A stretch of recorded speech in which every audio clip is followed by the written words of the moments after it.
I mean, that's like the big thing that, especially when there's like an intern, maybe to bring this back to the managerial side, who wants to be an assistant, at least I can kind of tell them what it is. And that's the hardest job almost, at the studio, because like you need to know so much that hopefully you would never even need to use. But if there's like an outside engineer and something goes wrong in the machine room, I need to know that you can go back there, fix it. You know how the clocking should be, you know how the hardware's set up. That's Hayden Ticehurst. Hayden is the studio manager at Studio G in Brooklyn. He handles all the bookings at Studio G, and he's assisted both Tyler and me when we've recorded there. Hayden talks to us today about what it's like to manage a studio, how he got his freelance career off the ground, and more. Let's get started.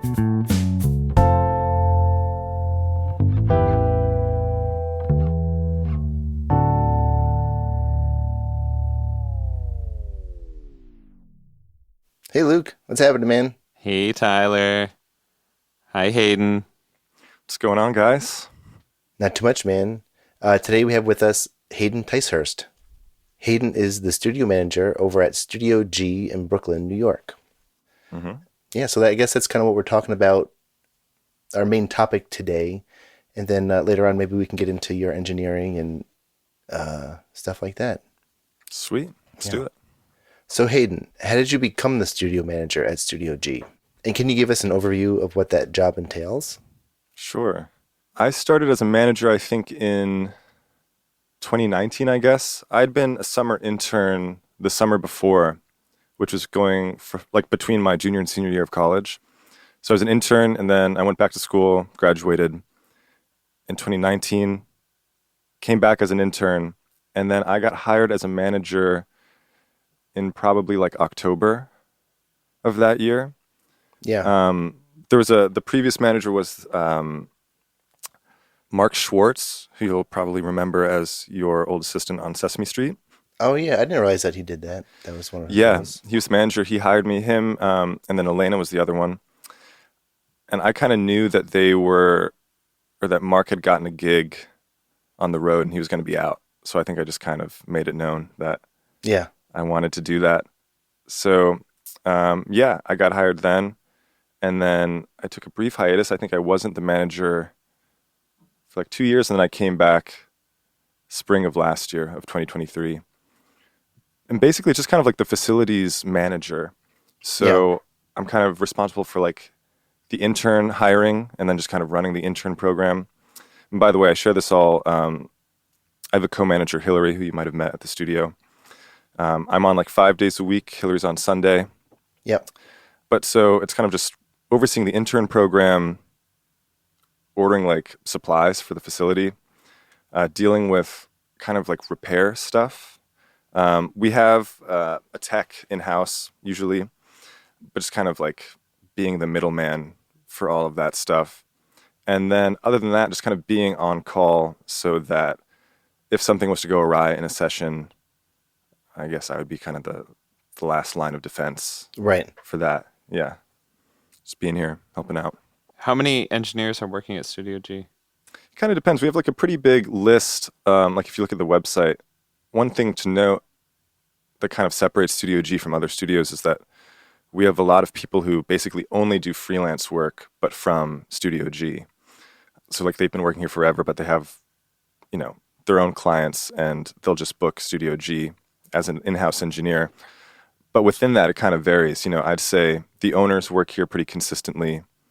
There's 3 owners, and then myself and maybe 4 others or 3 others are working here on more of a weekly basis as an engineer.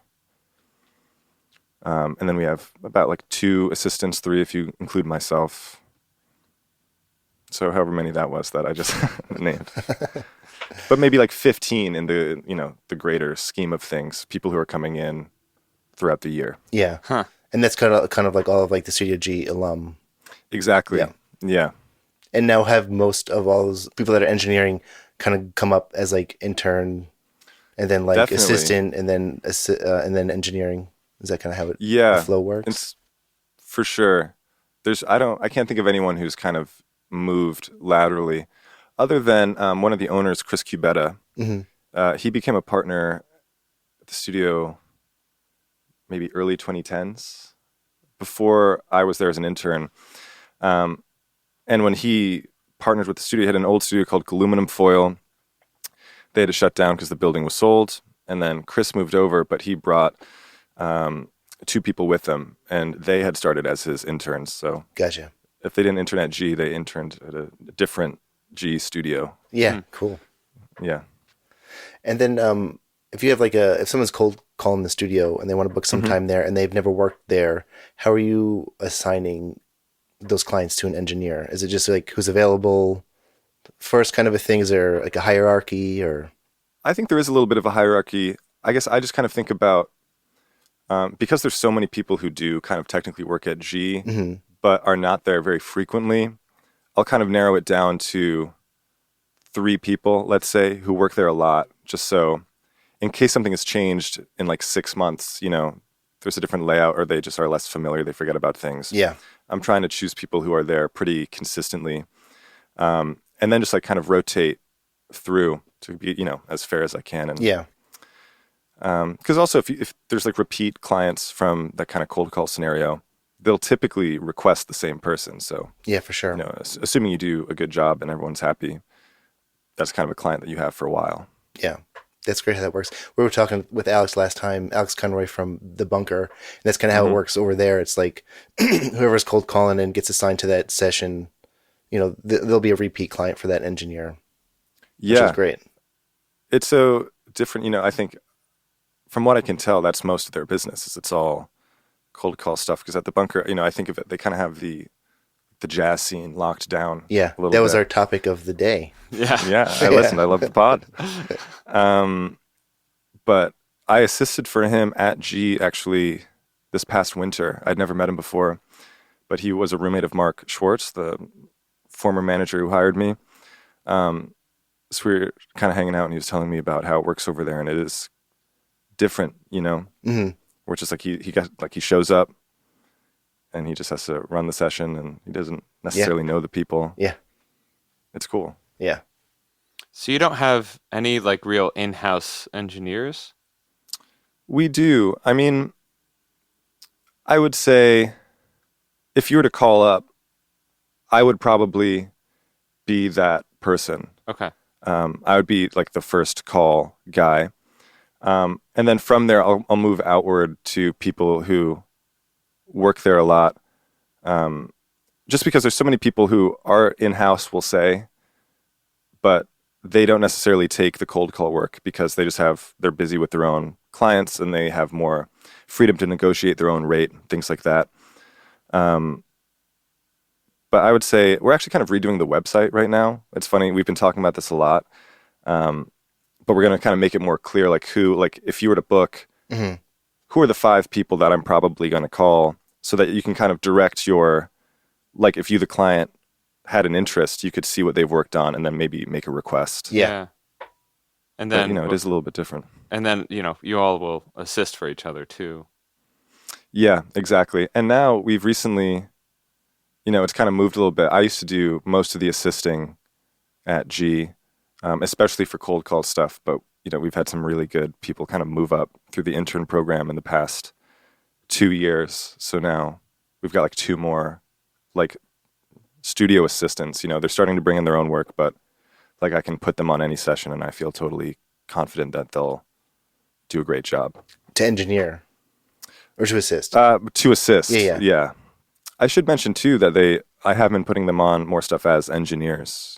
It's kind of a hard thing as the manager to know when to do it because, I know that they're both very capable engineers. However, because they haven't engineered a Studio G session, I haven't heard it. Yeah. And, that's the other thing. I know you can, but I also want to make sure it sounds good. Yeah, for sure. So it's this weird thing where you have to try to find a way to get the first gig to prove that you're up to the job. Yeah. Vocal Put overdub. them on. Vocal overdub. Exactly right. Yeah. And it's once you're in the hot seat, it's a whole different scenario too. It's technically, you know the whole room and how everything's working and all the patch points and whatever, but every session could just be totally different. And are they ready to, field those requests and issues that may come up? Yeah, and I mean, people are looking at you now. No one's really asking you any questions as the assistant, like any subjective questions, I guess. Whereas I think a lot of the time, if you're working with someone just as an engineer, but they're by themselves, like a vocal overdub is a perfect example. Someone who's made like a song at home, maybe, and now they're coming in and they haven't been in the studio before. Where I think they kind of are looking for some production as well. Maybe not like what to do, but like, do we need to get more takes, things like that, Yeah. that are expected of the engineer. And I think that's a big part of like what that gig is just being like, no, let's get a couple more. Yeah, yeah. But it's definitely jarring the first time when someone's like looking to you Yeah. for that. It's like, I don't know you at all, and I've never heard this song before 5 minutes ago. But Yeah, right. yeah, Right. I didn't go to any rehearsals. I don't know. Yeah. yeah, Do you offer your assistants, how do I put this, a discounted rate if they wanted to bring in outside artists? yeah, yeah. So kind of how that works too is like, because there is so much freelance work, the owners, like, there is a rate that we can all pay into, where it's like if there was a month where it was only us and everyone was bringing in, like, I bring in my client, like, the lights will stay on. Yeah. Okay. And then, the cold call is a little bit different, but also I think the studio really tries to make themselves available to like anyone, within reason. Like, Yeah. we try our best to get people in here. That's great. I mean, I've talked to you about this, Hayden, during our Sesame Street sessions, about when I worked at Avatar. When me and Luke worked at Avatar, it's like the only time you were able to get in the rooms by yourself was like, running tone through the console. Like, they would Yeah. never ever let you bring in your own work. I mean, you'd have to go through them, but like they weren't giving you a deal at all. Mm-hmm. And I think that's Yeah. just I think that's really great that you're able to do that there. And I think it just helps the studio grow. I think it helps the people as individuals and engineers grow. I think it's just a better Yeah. benefit for everybody. I totally agree. I mean, I think that's how I didn't like game it, but because when I became the manager, I didn't really have any assists, and I hadn't done any sessions really. But I was like trying to record on my own, and I had just gotten out of like music school and moved here with friends. So like I was playing in bands. I knew a bunch of people. And as soon as I kind of felt like I had the courage, I asked Chris Cubata, one of the owners, if I could record a band there, having not done it. And he was basically like, yeah, you can, as long as you have like a really good assistant, like someone who's going to save your ass. Kind of like making So I sure you did don't that. blow anything up, like Exactly. damage Make sure anything. don't damage anything. And I think what he was more worried about is making sure that like someone could save the day so that like the artist had I a see. positive experience. Oh, He was great. more worried about someone coming away with like from a botched session, because it was like, you can't expect someone's first time to Right. be smooth. Right. Um, But he also wanted but you to it- knock it out of the park. exactly. Yeah. And he was like, you're going to look great. It's worth the money. And because I was booking it myself, like, it was up to me if I wanted to make any money, which I didn't. I was Yeah. trying to like, my friends could not afford Yeah. much. Right. The room and the engineer rate. Right. Exactly. Yeah. So he's like, just like my money went to Michael France, who was like the best assistant at Studio G, Yeah. and it went great. And then after that, I immediately started getting assist calls, because people never seen me assist, but they assumed that if I had a session Yeah.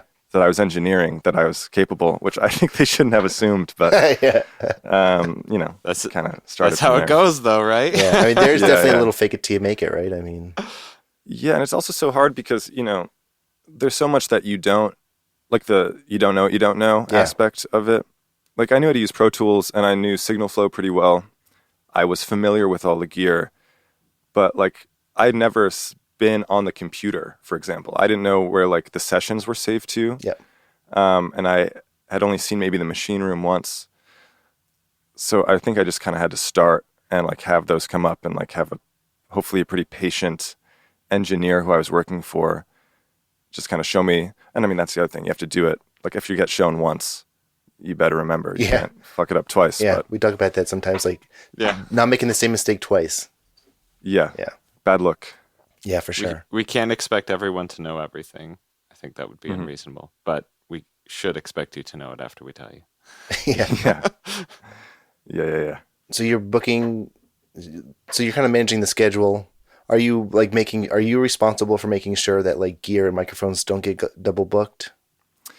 Kind of. Well, not really. Like, so we have at the studio, there's like a chat service pretty similar to Slack. So there's channels within it.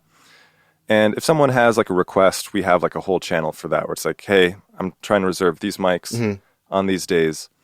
So a lot of that stuff kind of will be solved just internally, Yeah. whoever's looking. And also, that part of the gig is pretty easy for me, like the booking side, because I won't personally handle, like I won't field any of the booking inquiries. Like the owners will do that. So it's just basically making sure that like there's someone who can be there on that day. Right. And then beyond that, also like once it does get booked, it will usually go to me if like the client has specific questions about the gear. Like if that's conditional to them recording at Studio G, so I haven't assigned an assistant or an engineer yet, I'll make sure that like we have what they want. Right. I'll put in the reservation before anything, and then after that, basically the assistant or the engineer will communicate directly, and everything's pretty self-sufficient. Yeah, it's like, I mean, you guys have a whole wall of guitar amps, and it's like they go for that one amp, and it's like, oh, that's been booked in, the B room for the last week. Sorry, you can't have it. Yeah. Yeah, that does get kind of tricky because it happens. I know, We have so much of that old like instrument gear that we get a lot of like, not a lot, but a certain amount of fetishists who come. But only one of each of those. Yeah, exactly. We don't have two. Yeah. And that's a tough one to be like, oh, sorry, man, someone just grabbed it. I didn't know. You didn't tell me, and they're using it. We can check in like a couple hours. Yeah. I mean, Luke, that would happen with us at Avatar all the time, I feel like. Like we'd have like gear reservation lists for each of the rooms, and we had, 3 big main rooms going. So that's a lot of microphones, that's a lot of gear. And sometimes like an assistant will like, there would be a reserve list for a session tomorrow, but they're working on something today and tomorrow. And they would go up and like sometimes take something and use it, or they would book another day or something like that. And it's just like, most people I feel like were pretty cool about it, but some clients were definitely not happy about it. Or the engineers are probably even more kind of pissed off about it, I mean, yeah, you definitely had certain engineers that were like, I need this. Yeah. This EMT plate and this EMT plate, or like, I can't work. Yeah.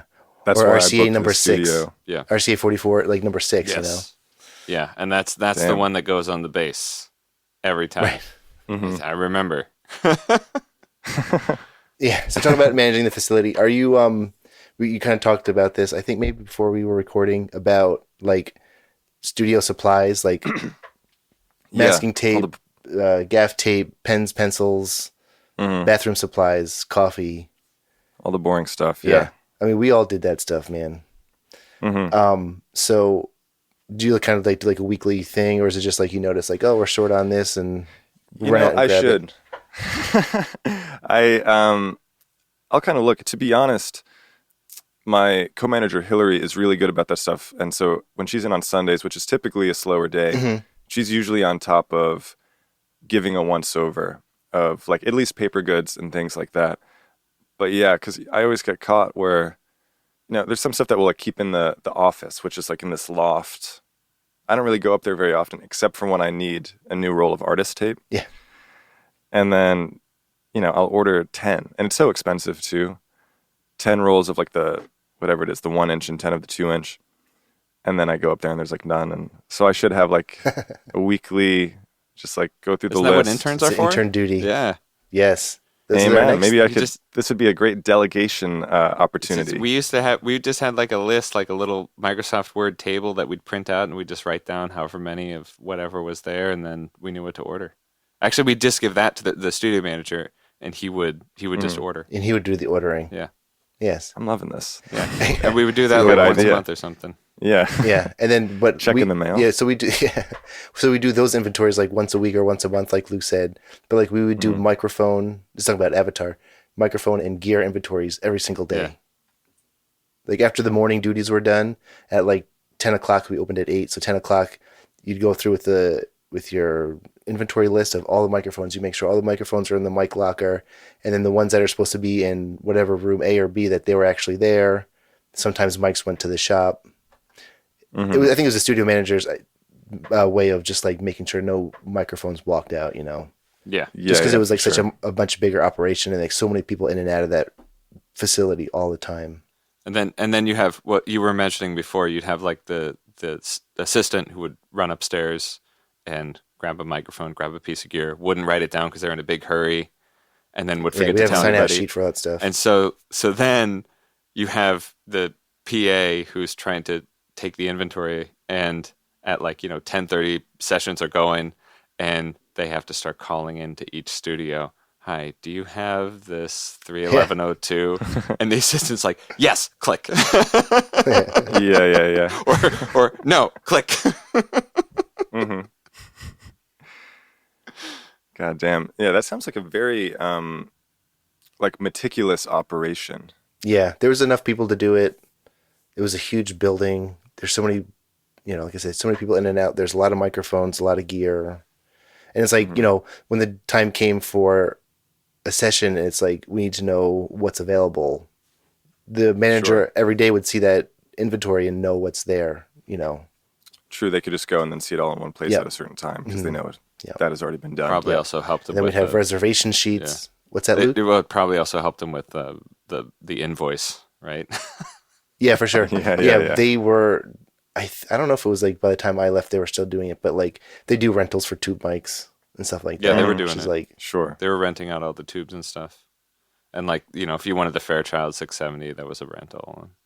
yeah, That makes sense to me. I think we do that now yeah, only for a couple of things, and it's stuff that just, it's now like a hazard, especially if it's an outside yeah, engineer Yep. where, you can't really vet someone's familiarity with a piece Yeah. of gear, like, the caution that they're going to use.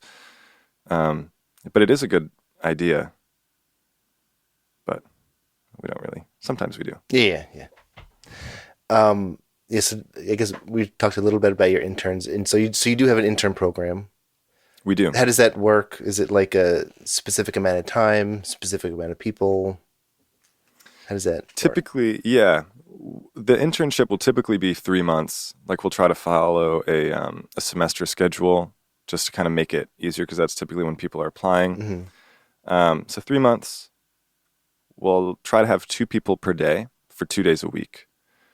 So whatever that, we usually have, like some people will pick up shifts and then maybe some days we only have 1 person, but typically between like 5 and 7 interns. Because then also sometimes if someone's really good, they'll stick around. Where, if I have everyone's blessing, I just go up to them and be like, hey, we love having you here. Any chance you'd want to just kind of keep rolling? Yeah, But yeah, typically about 3 months, 2 days a week, 10 to 8. We try to make it like super friendly scheduling wise. So, and because it's easy, everyone who works here came up as an intern. So it's like the same time, 10 to 8 every day. Yeah. The session's still rolling. You're invited to stay, but no one is expecting you to. People need to get jobs on other days. Yeah. So yeah, that's doing great. it right now. You got like a turnover for the fall. So Yeah, God, when I was interning with Luke too. What was it? 5 days a week, 8 to 4, and they wouldn't even buy you a sandwich on Friday. It was damn. brutal, man. I had to work I was working at Whole Foods, another 35 hours a week on top of that. So it was like 75 hours a week, right? Is that math right? Yeah. Something like that, yeah. Something like that. Sure. Yeah. For 3 months straight, I had like 1 day off, man. I was a zombie at the end of that. Yeah. Yeah. Yeah. And the way that it worked at Avatar was at the end of those 3 months, you're hired or fired, right? Yeah. Yeah. At least when we went through. How much of that is just conditional of like if someone leaves? Like would it be often that you'd have a good intern, but like, hey, there's no spot available, so sorry. Yeah, I think that happened a few times. I think with that place, it was a lot about timing. Yeah, if there wasn't a spot available for you, then it's like, as far as I remember, it was kind of just like, well, your time's up. Thanks so much, And but once you did get hired as a PA, you could PA for a very long time. Because if there were enough assistants, there's no room for you to move up. I mean, you could like help out and like second assist on sessions and stuff, but like to be like an official assistant and not do any more PA work, sometimes that could take a long time because there just wasn't a spot for you. PA being production assistant, so yeah, just like yeah. facility. It's weird. Avatar did like a film term as production assistants, where most studios it's a general assistant, Yeah, yeah. a GA. Yeah, I was a PA, GA, whatever. I was that for like 2 years, but I was assisting during all that too. So it's like, Yeah, you would get like assisting gigs here and yeah, there, but like you still had to do your PA duties, you know. right. Yeah.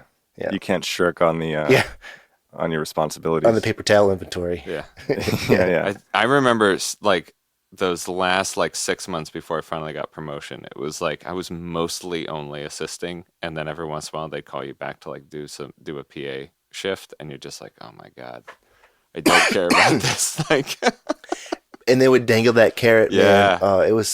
It's terrible. yeah, it's basically That is one way to not treat your employees. Yeah, yeah. we normally had like 5 assistants, and by the time they promoted me, we had one. That's when they finally promoted me to assistant. I was like, "Are you kidding me?" I'm remembering all this now. It's like somebody left, and I was like, "Oh, I think this is my time. I think they're going to promote me," and it didn't happen. And Tyler left, and I was like, "Okay, now I'm going to get promoted." Nope, that's then, Yeah. and then yeah, over and over and over again. Anyways, Would you ever get assists? Like, was it request or were you just assigned things? Like, if We were just you had been assigned. working with an engineer there, I see. yeah, Yeah, at that point, once you started assisting more, then you'd get requested to assist. Mm-hmm. You know, like the jazz engineer we were talking about before, he would always have his guy, you know, until that guy left. Then they would kind of like have someone else kind of second those sessions to kind of get in the, you know, that groove. How long were these sessions typically? It's an aside, but could these be like overnight? Like, or was there a pretty standard time that you guys were working? Like a session would be from this time to this time, and then that's completely depended. We didn't do a lot of like overnight stuff. We did stuff late. Sometimes like, you know, you do an all day session, it would go until like 2, 3 in the morning. But I think I only remember like 1 or 2 like overnight sessions, and it was like a hip hop thing, you know. Whereas like we're gonna be there at 8 and they don't show up till midnight, and the whole staff is just waiting there, like, all right, are they gonna show up? You know. it. Yeah, yeah, yeah. So it was pretty good like that. A lot of early start times, 10 o'clock downbeats, which was nice. But yeah, long hours, man. I think my longest week was like 126, 127 hours in a week in 7 days. Brutal. It was brutal. But that paycheck was sweet, man, because I was only making, I don't even think I was making double digits at the time. Maybe I was making $10 an hour. So I could buy a few beers that week. Yeah, that was a big deal when you hit double digits. Yeah. But my overtime is more than my regular time hourly, Yeah. you know. So are you responsible for training the interns? Yes, I would say so. It's nice too because ideally, you know, if we can get someone who stays on from a previous intern round, that's great too. Because I remember when I joined, there wasn't really a lot of oversight, but it was just like, all right, this is your co-intern for the day, just like follow them. Yeah. And so I just like would shadow for like a couple days until I kind of knew what the pacing was and what not to do, what to do. So I'll kind of try to give a very general overview. And a lot of that stuff is stuff that I would talk about in the interview as well when explaining like kind of what the role is. But then otherwise I'll kind of just like be like, all right, and this is your new friend and you're going to do everything that they do for like this week. And if you have any questions, you ask them or you ask me or stuff like that. I'm also very lucky. When I got hired as a manager, I had a co-manager named Cyril, who then, when I left as a manager to tour, Cyril kind of just took over. But he was so on top of like, I don't know what the term would be, like codifying all of the different like processes. So like we have a big kind of laminated stack in our employee restroom that's like morning like setup or morning tasks, shutdown tasks, end of the day, weekly tasks. So like what do we do on Monday? Like we take the trash out Monday, Wednesday or something. Recycling's on Tuesday. All of that stuff when I came back as a manager was like all lined up. Every room has like a whole manifest of what lives in this room, where does it live. So a lot of it's just kind of like showing the interns where they can find the answers to these things. Yeah. Don't ask me, it's written down. That was something that when I was going through as an intern to PA, and then I noticed it as a PA. I noticed it happening to a lot of interns that because nothing was really written down, there would be like however many PAs there were, 5 PAs. There were 5 different interpretations of what an intern should be doing. Plus, the assistants Yeah. would have opinions too, and that's not the way it should be done. And so I went through and I wrote everything down, and I was like, this is by this time you should have this stuff done, and here's a bunch of inventory lists, and this is supposed to be here, and this is supposed to be under this sink. Yeah, and I think that helped everybody because when it's written down, then Sure. everybody can sort of follow the same rules. Yeah, like just making sure we're all on the same page here. Yeah, and it sort of it. Then we knew which interns were actually like screw ups and which ones just like got on the wrong Yeah, side. you can't blame it on ignorance. Yeah. at that Yeah, well, point. sometimes you have an intern that gets on the wrong side of an assistant or a PA or something, and it's like, no, they're doing what they're supposed to be doing, and it's like, okay. Yeah. I could also imagine it sounds like it's pretty competitive if you have 3 months to prove that you're the one to pull up, where like I would never do this. I don't think this is how it should be done, but like, withhold information from other people, Yeah. Also, it's so like the subjective stuff. I remember, I don't know if I was coiling mic cables around the mic stand or I wasn't, but I was corrected. Whatever it was, let's say I wasn't doing it. He's like, you know what? No, I like to do this. So like one wrap around the bass, let's do one wrap like around the boom. And then I started doing that, and then I got reprimanded because they're like, well, if you wrap it around, if I'm trying to move this mic and I'm trying to extend the boom out, I can't. The whole thing's catching. So do it this way. So then eventually I just kind of had to like memorize who liked it, Yep. like which way. Yeah.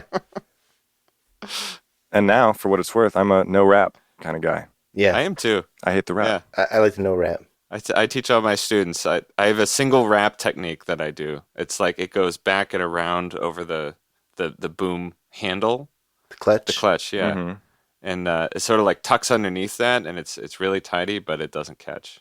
You got to patent that. I teach it to all my kids. It's free knowledge. Yeah. Just admission into Yeah. Ithaca College. Room and board. Yeah, Tuition. right. You teach at Ithaca? Yeah, Ithaca College. Sweet. Yeah, I don't know, Luke, do you have anything else about the studio managing, the interns, the facility, Oh, this has been all that great. stuff? Yeah, this has been wonderful. So I know that you didn't, get a job at Studio G to be the studio manager, even though I'm sure it's a nice gig. Yeah. So can you tell us a little bit more about like your engineering and assisting work outside of Sure. your duties as a manager there?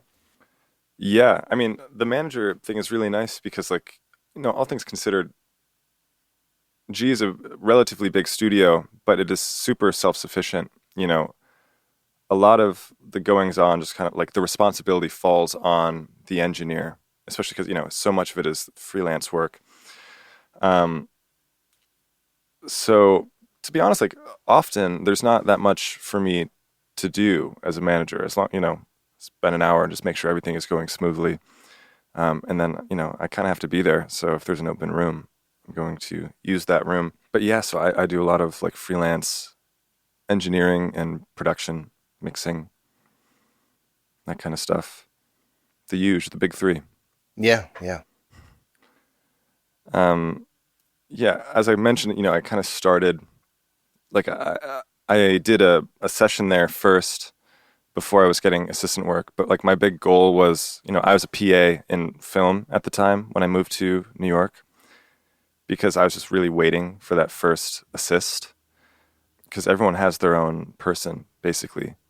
Like it's the engineer's choice who they want to assist them. And a lot of people get the same person a lot just because, you become super comfortable with them and they know exactly how you want things done. So I was doing like the PA work because I could basically just work really long hours on those days and they paid pretty well because like, I was getting paid more as like the lowest rung of the ladder for a film thing than, I could get my friends if I was fully recording their band, Yeah. just the money wasn't there. But so, I started assisting a lot, maybe in the pandemic. The studio reopened I was a manager at that point, and I kind of was the only one who was at the studio. Hmm. So, I did a record for super cheap because no one was in there with my friend Joe, and that was maybe like the first like production thing I had done after college. And then from that point on, just kind of tried to book myself out as much as I could. Because also, I mean, like when you work in a studio, or at least have access to a studio, because I could book it myself, it was my prerogative to like make however much or nothing at all if I wanted to, Yeah. So I made very, very little, but I was trying to just find how little I could make to still like pay my rent. And then I would just book myself for like weeks and weeks on end. Ideally, maybe after like 8 months of that, just trying to get more like production credits and credits like that. And I think because like if I was 23 or 24 at the time, there's just not a lot of access if you're a young musician to being in a studio. Yeah. So, I was kind of standing on the studio's shoulders. Like people didn't really know how good I was, nor did they care, but I was able to get them into Studio G at a rate that maybe they could swing. Yeah. And, I was just kind of trying to get better and get more credit. So hopefully I didn't have to find all the work, but maybe someone would like something I'd done and come to me. Yeah, for sure. The word of mouth is huge. How would you find a lot of these people, besides the word of mouth? I think it was because I was playing in bands. Okay. When I moved here, I knew a few people from high school because I'm from the suburbs of New York. So like a bunch of kids go to NYU from where I was from. But I moved here with a couple of friends from school, and they had been playing in bands forever. And so I just like joined basically the first band that would have me. And then I was meeting a lot of people that way, just like playing shows, hanging out, going to bars, going to shows. And, everyone was kind of in a band as well. Everyone was a musician. Yeah. So if I can get, 2 of those 50, it's pretty good. Yeah. They were taking a chance, spending more money than I wanted to, and I wasn't making anything. So I was, appreciative still. Do you think all that experience has helped you? 100%. Yeah. Yeah. There's no real way other than doing it to get good. Yeah.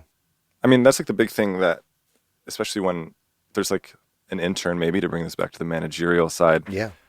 who wants to be an assistant, at least I can kind of tell them what it is. And that's the hardest job almost, at the studio, because like you need to know so much that hopefully you would never even need to use. But if there's like an outside engineer and something goes wrong in the machine room, I need to know that you can go back there, fix it. You know how the clocking should be, you know how the hardware's set up. But then I think it's harder to go from assistant to engineer because you're still not actually doing it. And you have to assume that you're going to suck for a while. So I think the sooner I was able to start just like doing little sessions here and there, it just all helped. The sooner you suck, the better. The sooner you suck, the better. Yeah, that's like the motto. All right, Luke, do you have anything else for Hayden? This has been great. This is amazing. I appreciate you taking the time to sit down with us from 8 to 9 on a Thursday evening. Thank you guys so much for having me. It was a blast. Man. Yeah, we'd love to Do you guys have like a sign off? Do you have like a We just podcast? We should. We just end it like mid-sentence. We're Just just like, like, well, all right. yeah, we're like, bye. I guess that about does it for us. Luke, did you want to ask Hayden? I remember last time you asked Alex this question, which I forget exactly what the question was. Just as like a closing. Yeah, no, that's a good closer. Hayden. A lot of our target audience is people who are newer to the industry, people who are just getting started. What is something that you learned early on that you hope that you can pass on to these people, and mistakes maybe that you made that you hope that they don't make? Sure. I don't know if this is exactly kind of how you were thinking about the question, but like, you guys know like the music, money, mates kind of triangle? Like you want 2 of those things to be aligned for whatever you're working on. So if it pays really well, the music sucks, but good people and you're having a fun time, like that's worth doing. You just need to, I think that's like super important. especially because like end of the day, the world does not need any more audio engineers. Yeah. You know, like they're good. So like you have to really enjoy it, I think, to get anywhere close to being good at it, or at least to last, you know, and have some sort of fulfillment. So just knowing that, like, you know, in the beginning, it was like the mates music one. Like, as long as it was music that I thought was cool and it was with my friends, I would find a time to do it and I wouldn't burn out. And then, you know, now as you start to like kind of get a little bit more into it and maybe you're making money from it and you have more opportunities, you have to weigh the thing of like, I'm going to take this gig that's going to pay me a lot and like the music is not good, but I like the people or whatever, or the music's really good, the pay's really good, but like it's like super hard, it's really demanding. I don't like these people. Everyone's an asshole to me. You know, that can be worth it too because it like feeds back into everything else. Ideally, you know, I think the mates part is there for me just because like I think it's such a collaborative industry, and you know, typically in a session there's not that many people in the room. It's not like a film shoot where there's people you don't even know their name and everyone's running around. Like it's like me and my assistant and like the artist typically, or whatever that configuration is. I kind of need to like the people, at least to do it for any length of time, maybe one day. But when you take those gigs that maybe pay really well, it allows me to go back and do the money ones. I mean, sorry, the music ones and the friends ones. Like you have to always balance that. But if you kind of are just willy-nilly taking whatever work, I think you're going to maybe burn out. Yeah. And you won't really have much enjoyment out of it. I like that. Yeah. Also, no one's getting rich off this. Yeah. So There's like 10 people that are getting rich off of it, and the rest of us are we're doing okay. we're getting the dregs. Yeah. Getting that trickle down. Yeah. Yeah. Great. Well, I think that wraps it up, Luke. What do you say? I say we're wrapped. I say this has been great. Hayden, thank you for coming by. Thank you both again. Great Yeah, man. time. And Tyler, I'll see you next time. I'll see you next time, man. Thanks for listening. Please don't forget to subscribe. We put out new episodes every other Thursday. If you liked what you heard, take a second to give us a review. Every review helps new listeners find us. If you'd like to support us, you can find us on Patreon. We have some perks for our new subscribers and plans for more as we continue and grow. If you'd like to join the conversation, find us on Facebook or Instagram by searching Mixed to Tape Podcast. If you'd like to contact us, write us at mixedtotapepodcast@gmail.com. We can't wait to hear your questions. Thanks, and we hope to see you next time.